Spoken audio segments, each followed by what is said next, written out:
Cinema అంతా మీరే చేశారంట direct. He's my very good friend. చాలా సినిమాలు కలిసి చేసాం. ఆరా 6 సినిమాలు చేసామంట. మెయిన్ మా వాడితో అడ్వాంటేజ్ ఏంటంటే పంచులు అప్పటికప్పుడు పడిపోతూ ఉంటాయి అండ్ యాక్ట్ చేసినట్టు అనిపించదు.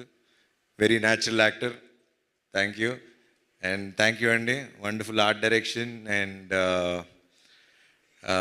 ఇంకా ఇలా మన గురించి చెప్పుకోవాలండి. ఇంకా వీళ్ళిద్దరూ నందు అండ్ భాను గురించి ఇప్పుడు అంటే చాలా రోజుల తర్వాత మళ్ళీ డైలాగ్స్, కథ అవి ఇంపార్టెంటు, అవి బాగున్నాయని మేము చెప్పడం కాదు, ప్రేక్షకులు జనాలు మాకు చెప్తున్నారు ఎంత బాగుంది కదా, ఎంత బాగున్నాయి కదా రైటింగ్ అని.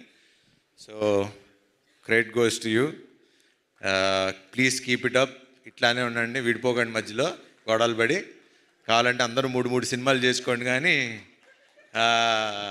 ముగ్గురు కలిసే రాసుకోండి. మాకు ఇలాగా ఇప్పుడు నెక్స్ట్ మా నందు శ్రీనువైట్ల సినిమా గారికి కథను రైటింగ్ రాస్తున్నాడు.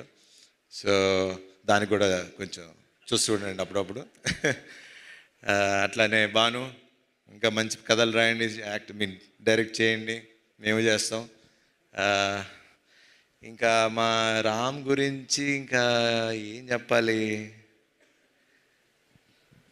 ఎట్లా చెప్పాలి, చాలాసార్లు చెప్పేశా కానీ చెప్పాలి కదా. ఇప్పుడు సక్సెస్ పార్టీ ఒక షీల్డ్స్ ఫంక్షన్ ఇలా పెట్టినప్పుడు I think he'll be one of the very అంటే నెక్స్ట్ జనరేషన్కి ఒక మంచి డైరెక్టర్ అవుతాడని నాకు గట్టి నమ్మకం.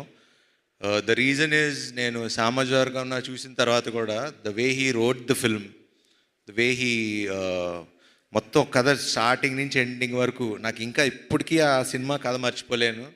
నేను ఎంత ఎంజాయ్ చేశాను. చివరికి ఆ కైట్ దగ్గర నుంచి మళ్ళీ చివరి రౌండ్ ఆఫ్ ఆ కైట్ వరకు అది చాలా తక్కువ మంది రాయగలరు, చాలామంది తక్కువ మంది తీయగలరు.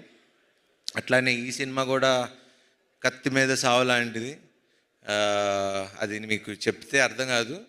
అది సినిమా చూసి ఇంత బాగా నవ్వించగలిగే ఒక కెపాసిటీ అప్పట్లో ఒక జంజాల్ గారికి, ఒక ఈవీ గారికి ఉండేది.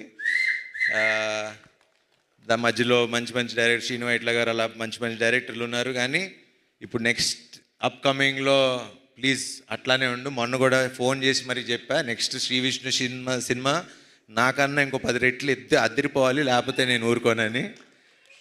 సో బాగా తీయండి ఇంకా. అండ్ అట్లానే మా cameraman Yuvraj, thank you darling.